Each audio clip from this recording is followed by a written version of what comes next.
Hello, my name's Courtney. Welcome back to my channel. Today I'm going to talk all about fall knitting plans, so grab a cozy drink and let's chat fall knitting.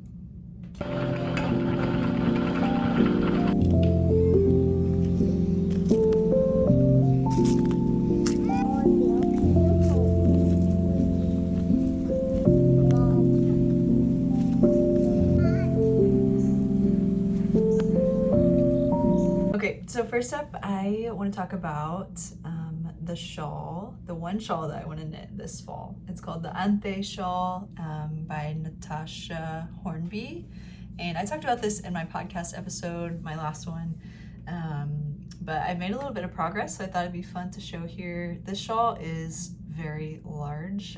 It's massive, so I have a feeling I'm gonna be working on this well into the fall. So I just started this September 1st, a couple days ago, and I just have a little bit of progress so far. I love it so much. I'm so excited. I love the way the colors are working together. And I just think this is gonna be so nice. I love the green, the orange. It's just, those colors are peak fall colors to me. So I'm really excited to have this. I'm actually doing this as part of a cowl. It's the Young Folk Knits Mosaic Mayhem cowl. And it runs from September 1st all the way to December 31st. And there's a good chance I'll be working on this right up through December. So, but yeah, this will definitely be probably one of my main fall knits, and I'm excited for it. I'm using Sonder Yarn Co. Fingering weight 4-ply. I think it's called their Sunday morning 4-ply. In these colors. This is the color Wanderlust. It's just a beautiful deep green. And then I'm using the color Flannel. Kind of a gray beige. Actually matches my hat pretty good. And then I'm using the color Full English, which is a really beautiful color as well. So that's my first fall knitting plan, is the Ante shawl. I'm really excited. I think it'll be really fun to work on. Next, I have a couple color work plans, so I'll talk about what those are. The first thing that I have planned to cast on soon is the Azor sweater, and I'll put a picture here. I've had this yarn in stash for the Azor sweater for I think over a year, but I've been so intimidated to cast it on because it's fingering weight, color work, yoke sweater, which I've never done before. So anyways, but I'm determined to just do it, and I've already swatched for it. Actually already unraveled my swatch, but it turned out great, so I'm really excited. This is going to be my main color, and I'm using Biches and Bouches. I don't know how to say that. Le Petit lamb's wool. It's 100% lamb's wool, and it's fingering weight. This is the color Beige.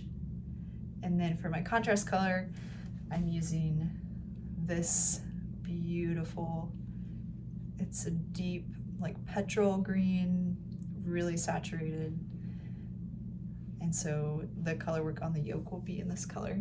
I think it'll be really, really pretty. I have the pattern printed off and everything, so I'm ready to go. I just have to find a day when I have enough courage. But I'm sure it'll be fine.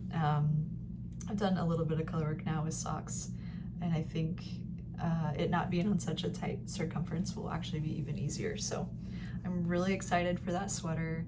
I think it's such a beautiful design, and I've just had it in stash for a long time. So another one of my color work plans is a sock. It's the Sunflower Power Socks by Stone Knits.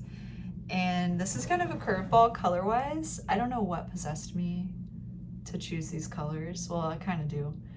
This is kind of the vibe I was going for. I'll put in some inspiration for color here. I just am loving primary colors for accessories for some reason. I'm not usually like a bright primary color type of person, but I just love the way these colors look together. And there's also another cowl that I'm going to join. It's hosted by Yarn Over Everything, and I'll put her information on the screen. And so the cowl is specifically for the Sunflower Field Sunflower Power Socks by Stone Knits, and it runs through the fall. I'm not sure exactly how long it runs, but anyways, here's the colors I chose for those socks. So this very bright yellow will be the flower color, and I ordered these from West Yorkshire Spinners. It's their signature 4-ply, it's 35% BFL, and then it's 75% wool, and 35% of that is BFL, and then the rest is nylon, 25% nylon. So this is gonna be the color of the flowers on the socks. This is gonna be my main color and the background, and then this red is gonna be the cuff and the toe. So very bright, but I just feel like these are gonna be so fun, especially in the winter when it's so dreary. I feel like if I work on them now and I have a really bright, fun pair of socks to wear in the winter, it'll just be a mood booster, you know? So I think these colors are awesome. I don't know, again, I don't know what possessed me to go crazy with color, but I really like it, and I think, yeah, I think it'll just be a lot of fun. So that's my first sock plan and my second color work plan for fall. And I mean, for some of these, I'm probably not gonna finish them in fall, but my goal is to at least get started on these during fall. And I guess I'm considering autumn to be from, I don't know, mid-September, so coming up, honestly, almost right now.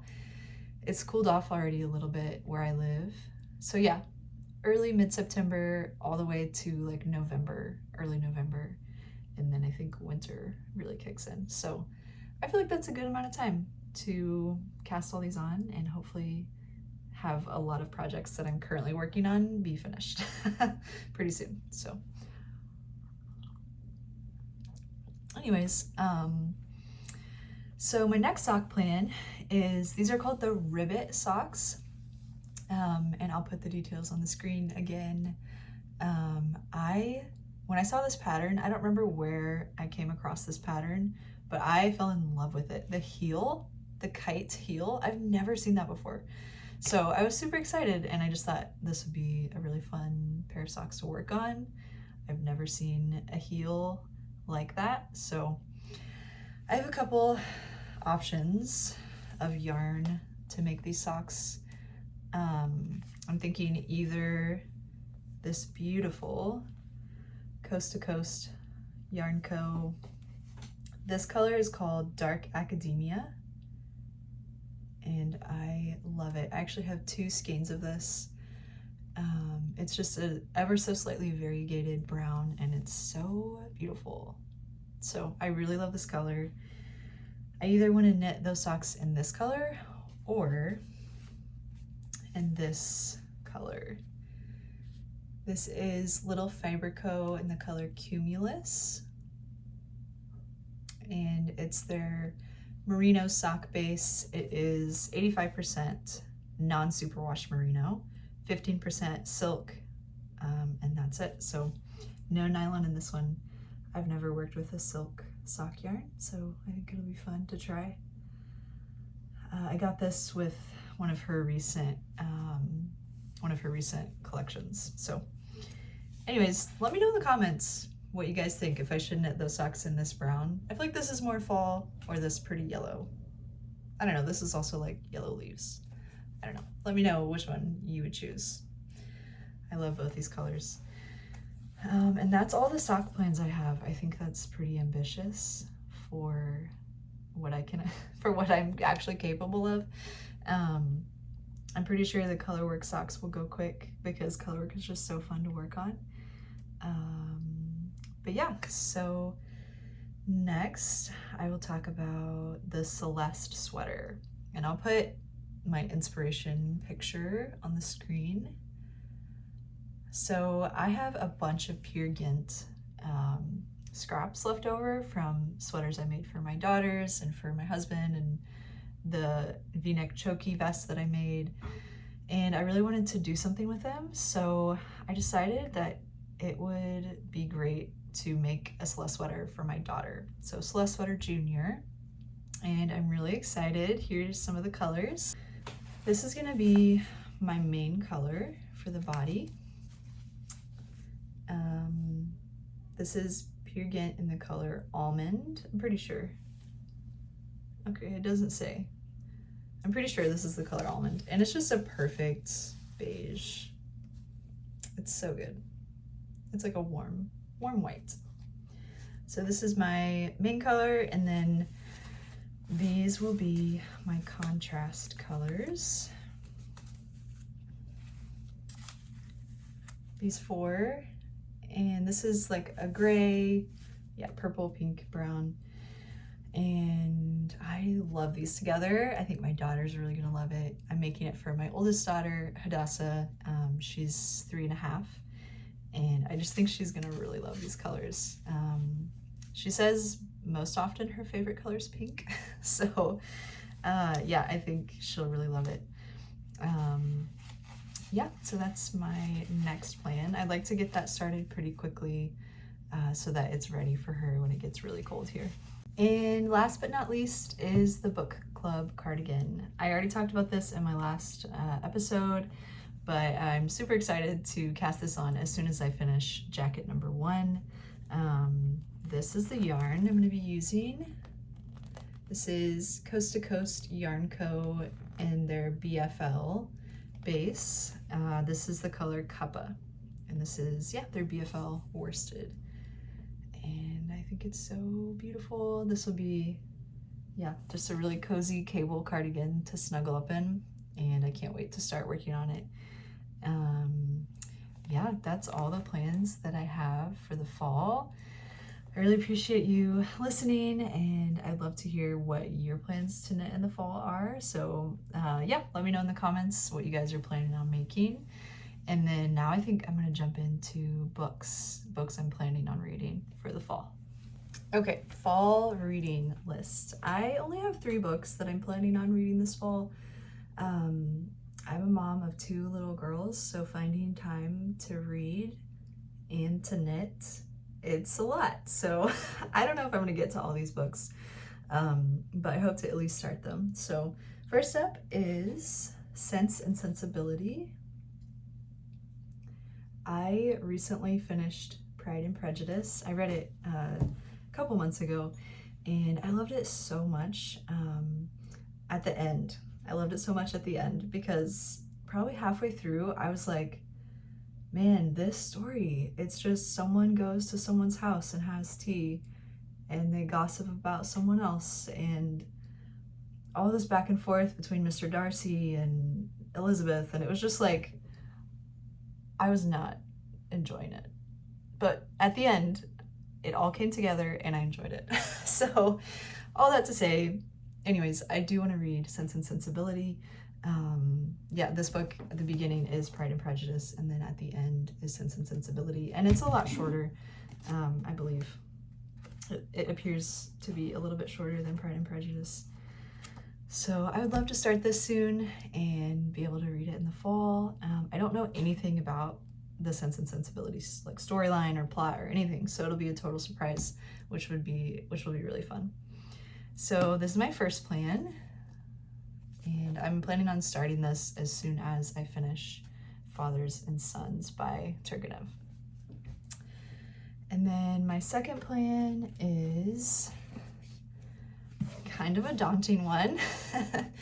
This is Middlemarch by George Eliot. And I love this copy. It's an Everyman's Library copy, and I just love the Everyman's Library series. Yeah, I also know little to nothing about this book, but I've heard it recommended by many classic lovers, and I'm really excited to start it. It is pretty large. It's over 800 pages. So yeah, it's gonna take me a while, but I'm really excited to read this as well. So George Eliot, Middlemarch. And my last reading plan is some nonfiction. This book I've been wanting to read for a long time. I've heard it recommended by a lot of people in the educating, kind of Charlotte Mason home educating world, which I'm also really passionate about. And this is called Tending the Heart of Virtue by Vigen Guroian. I don't know how to pronounce his name, and it says how classic stories awaken a child's moral imagination. And the first edition of this was actually published sometime in the 90s, and then this is the second edition that recently came out. Yeah, I've just, again, heard people sing praises of this book, and I'm really, really excited to read it. I'm really passionate about stories and children's stories and fairy tales, and yeah, just how we can cultivate a love of reading in children. And so I'm really excited to read this and just be inspired by it. I'd love to also know what you guys are reading this fall and your fall knitting plans. Again, thank you so much for watching, and I'll see you in the next one. Bye.